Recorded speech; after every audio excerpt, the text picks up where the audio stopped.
तारीख पर तारीख मिलती रही है, लेकिन इंसाफ नहीं मिला मिलॉर्ड। इस कानून का संपूर्ण इम्प्लीमेंटेशन होने के बाद तारीख पे तारीख का जमाना जाएगा। क्या सच में खत्म होने वाला है तारीख पे तारीख वाला सिस्टम? अभी हम लोग को पहले ये जानना पड़ेगा कि तारीख पे तारीख जो होता है वो कौन से लॉ से डील होता है। अभी जो तीन जो कानून है, क्रिमिनल लॉ जो है तीन जो चेंज हो चुके हैं, वो एनफोर्स होना बाकी है। वो तीन क्या क्या है? पहले के आईपीसी, एविडेंस एक्ट और क्रिमिनल प्रोसीजरल कोड, वो तीन थे।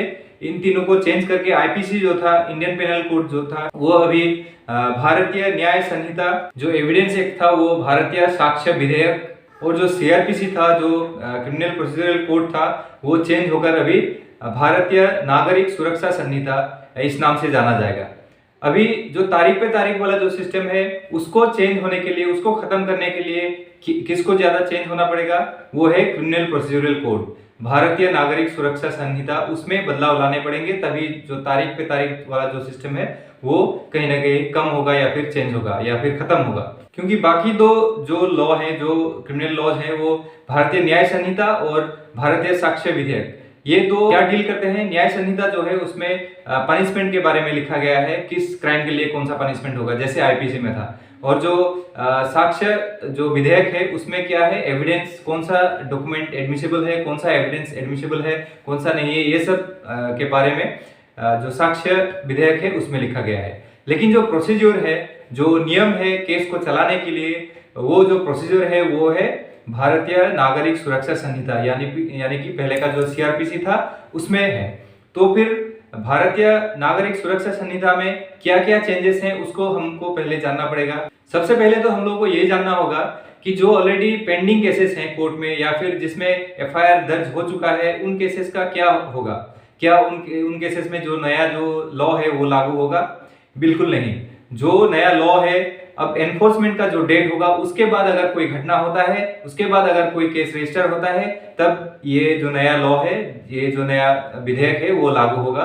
जो पुराने पेंडिंग केसेस हैं उसमें जो पुराना जो सीआरपीसी क्रिमिनल प्रोसीजरल कोड था वही लागू होगा। अभी ये जो नए लॉ है, नए कानून जो है, ये आने के साथ साथ बहुत सारे चेंजेस होंगे, बहुत सारे करने वाले काम होंगे। जैसे कि जो पुलिस है, जो पुलिस फोर्स होते हैं, उन लोगों को ट्रेनिंग की जरूरत होगी, क्योंकि जो नए लॉ है उसमें बहुत सारे नए चीज हैं, नए सेक्शंस जुड़े गए हैं। और जो एडवोकेट्स हैं उन लोगों को भी ज्यादा स्टडी करने का जरूरत है, और जो मजिस्ट्रेट जजेस हैं उन लोगों को भी स्टडी करने का जरूरत होगा।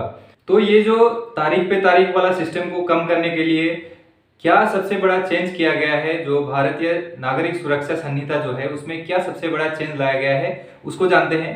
इसमें सबसे बड़ा चेंज यही है कि जो एक्यूज पर्सन होते थे केस में, उसमें अभी तक क्या होता था, जो एक्यूज पर्सन है वो अगर कोर्ट में अपेयर नहीं होते हैं किसी केस में, तो फिर वो जो केस है वो स्टॉप हो जाता था अपेयरेंस स्टेज में, उनकी हाजिरी के लिए स्टॉप हो जाता था। उसके बाद जो उस केस के एविडेंस होते थे वो नहीं होते थे, जो केस का प्रोसीजर था वो वहीं पे रुक जाता था। लेकिन अभी क्या है, without appearing the accused person अगर कोर्ट में हाजिर नहीं भी होते हैं तो भी उनके अगेंस्ट में जो केस है वो चलता रहेगा, वो जो एविडेंसेस है वो चालू रहेंगे, और जो केस का रिजल्ट है वो निकलेगा। तो फिर इसमें क्या होगा, अगर एक्यूज पर्सन नहीं भी अपेयर होते हैं तब भी केस फाइनल स्टेज तक जा सकता है।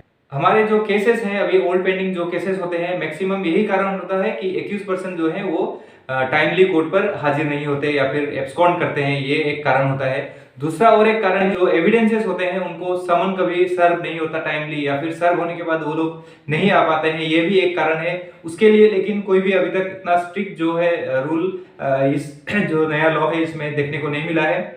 लेकिन जो भी है, without appearing the accused person के बिना भी केस को चलाया जा सकता है। ये जो चेंज है ये बहुत ही बड़ा चेंज है, और ये चेंज करने की वजह से जो केस जो है जितना टाइम पे खत्म होता था पहले, अभी कहीं ना कहीं थोड़ी जल्दी फास्ट तरीके से वो जो केस है वो खत्म होगा, ऐसा मेरा मानना है। इसके अलावा भी बहुत सारे दूसरे भी चेंजेस, चार्जशीट के मामले में चेंजेस हैं, या फिर दूसरे बहुत सारे प्रोविजंस हैं जो चेंज किए गए हैं, ताकि जो टाइम है केस खत्म करने के लिए वो कम हो सके। तो इसके बारे में आपका क्या मानना है, ये आप कमेंट के थ्रू आप जरूर शेयर कीजिएगा। और आपको ये वीडियो कैसा लगा, अगर अच्छा लगा है तो जरूर शेयर कीजिएगा। धन्यवाद।